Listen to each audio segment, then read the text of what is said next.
Hey guys, welcome back to another video.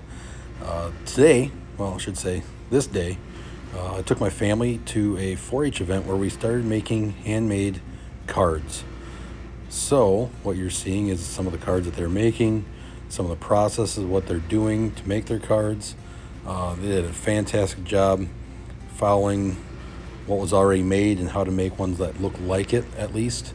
And in doing this, they learned processes that work great. Like, for example, right here, stamp before you put it on your thing. Stamp it on a scrap piece of paper, then go ahead and stamp it onto your cards. That way you know the direction it's going, the way it faces, and you know it works.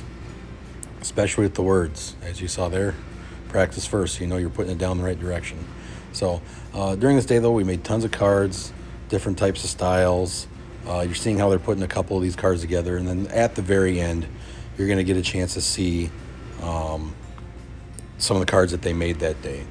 Very fun, very bright, and very exciting to see them come through and make some fun cards and learn how to make their own special occasion cards like this. So keep watching, enjoy the video. Thanks for watching.